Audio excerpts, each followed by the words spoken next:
Hello friend, my name is Doombabe and today we are going to be talking about Euphoria, which is a 4-episode hentai created by Majin and released in 2011. I do know that there was a 5th episode released about a few weeks back. I think that's kind of when it started showing up on the internet. I could be wrong, but I could only find it in its raw form. I couldn't find an English subbed version, so while I watched it and I got the gist of things, this review is primarily about the first 4 episodes. Anyways, it tells the story of Keisuke, a high schooler that wakes up with 6 other people with no recollection of how they got there, where a mysterious voice is telling them that they have to participate in what is basically the Saw game of sex. Keisuke is the door opener, while the women he is with are called the locks, and to start out each game, he has to pick one lock for each challenge given to him by the nameless game master. In the traditional sense of shit like this, if they don't participate, they die, which was very clearly demonstrated to them in the very beginning.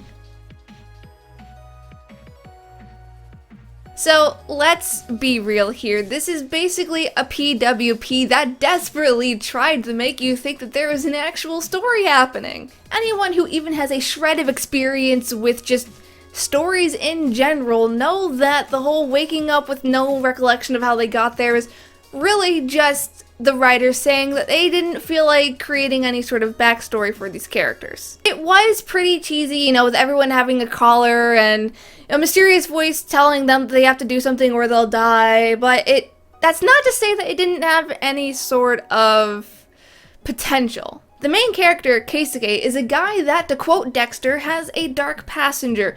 He absolutely understands that, you know, forcing himself onto women and beating the crap out of them is horrible and immoral and just one of the worst things a person could do. But he can't help but get a raging hard on at the thought, and when he is given these challenges, he definitely has no qualms about actually getting into it. And then with Nemu, who's acting really fishy at the beginning of the story, ending up being the game maker that's behind all of this, it really, like I said, I feel like there was a potential for a really good story, but then the creators were just kind of like, fuck it, no one cares. Also, this shirt is just not flattering at all. Why do I still wear this? Basically, each episode's plot is Keisuke gets his choice of bitches.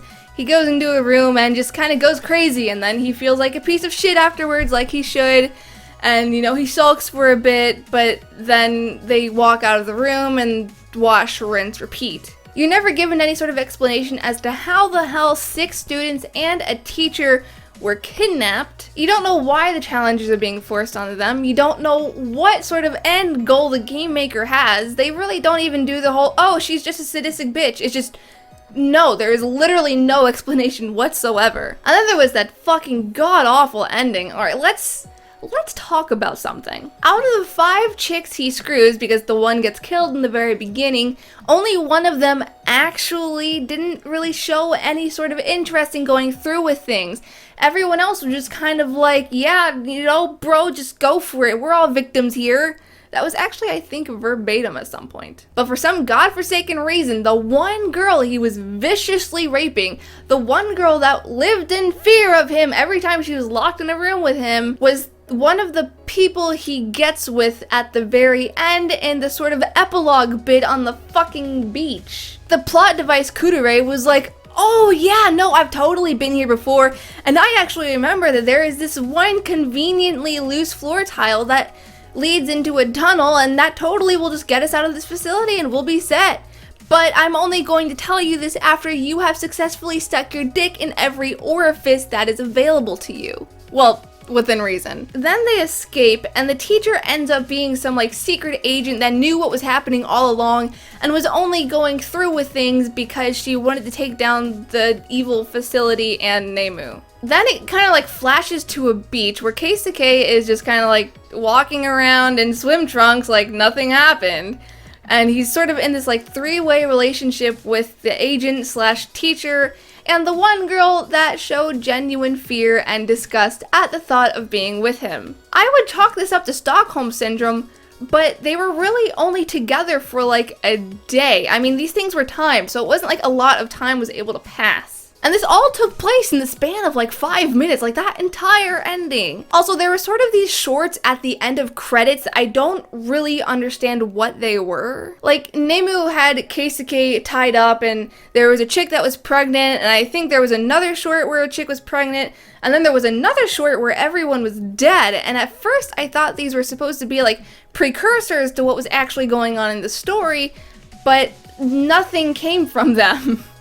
They were just there. In short, I have no fucking clue as to what was actually happening in this story, but I have to give the creator some sort of credit for being creative in a sense, because they managed to put every human-related fetish they possibly could into those 4 episodes, many of which left me feeling relatively uncomfortable, which is saying a lot because I'm actually pretty damn comfortable with a lot of things.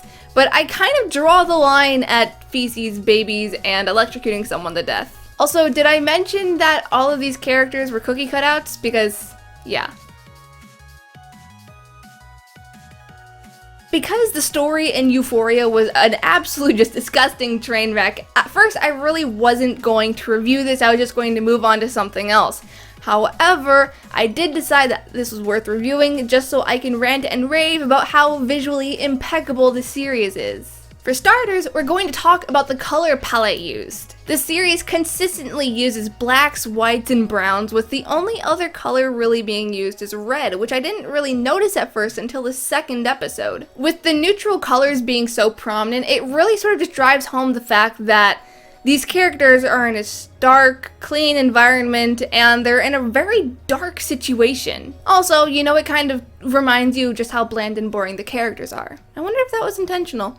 But the color palette actually really highlights the red of the blood that harshly contrasts against the very neutral background, and the blue from the faces when they're being choked out or drowned, it has a much harder impact. That's not really the word I was looking for, but I guess that works. Yeah, I don't know if I mentioned this already, but this is like really fucking brutal. Color palette aside, oh my god, the animation was on point, everything was fluid and smooth and just moved beautifully on the screen, and there was detail everywhere. There was texture in the ropes, you could almost see the finishing on the wood, the metal looked like real metal, the schnozberries were made with real schnozberries. I don't think I got that quote right. I know that sounds weird, but you know how in a lot of anime, the only reason you really know what material something is made out of is because of its color and the context it's being used in? Well, in Euphoria, that wasn't the case. You can tell that no skill went wasted on the production team because everything was just perfectly shaded and colored to emulate how these items would actually look like in real life. The character designs, though, maybe I was a little hasty in saying that this was visually impeccable. I mean, yes, this was top tier and this obviously had a huge budget, but if we're totally honest, the character designs were pretty uninspired. Even if the designers did a wonderful job at portraying each character's emotions and adding as much detail as possible in every way they could, the character designs for the most part could be boiled down to a bunch of big-boobed, curvy minxes with weirdly placed blush marks. Meh. I just felt like the entire time I had just seen it somewhere before. Wait. Oh my. Alright, so Nemu is like the girl in charge. She's, she's the one in charge of making sure everyone gets all dead and tortured. If you look at her face, and if you look at her hair, and just her overall demeanor, she is the spitting image of Beatrice from Umineko. And with that in mind, Rika looks a lot like Maria, Kanae looks a lot like Shannon, and Rene could be seen sort of as like Lucifer?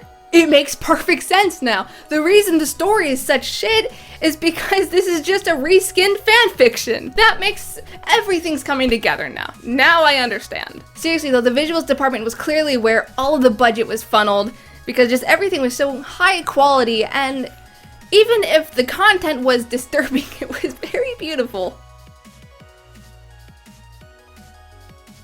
Okay, so let's just get this out there. This is just the hentai that you watch if you're into some dark, twisted shit. I'm not judging, I'm being honest, and you just want a wham bam thank you ma'am party with your dick. What little story we were given was a disaster. The script was absolutely terrible with that god-awful like play-by-play shit going on that you guys know drives me absolutely insane. Nothing made sense, and it was just a wreck. Visually, it was gorgeous, and it had a nice soundtrack, but that was it. Even the voice acting was pretty painful to listen to. The females typically just sounded like a bunch of tortured, squealing pigs, and while I thought that the main character, Keisuke, I thought his voice actor did well, for the most part, when it came to the sex scenes, I just kind of muted everything and just read the subtitles because I feel like at some point, if I continued listening, my ears would start to bleed. It's also really, really savage, so I would not recommend this to anyone that A, has any sort of aversion to violent sex in the slightest, and B, if they are new to hentai at all. Like I said earlier, it does take a lot to kind of get under my skin and make me feel uncomfortable, but there were a few times where I was just kind of like squirming back into my chair waiting for a scene to be over because it gets really dark. The funny thing is, I'm actually really glad I came across this anime because at first I was actually really thinking of playing the game, the visual novel that I believe this was adapted from, so I could review it, but now I know to save myself 45 bucks and find something else. Anyways, those are my thoughts on Euphoria. Have you seen it? What's your favorite Umineko fanfiction story? Let me know in the comments below. Otherwise, you can find all of my social media as well as my Patreon in the description. Happy unbirthday, and I will see you later. Bye!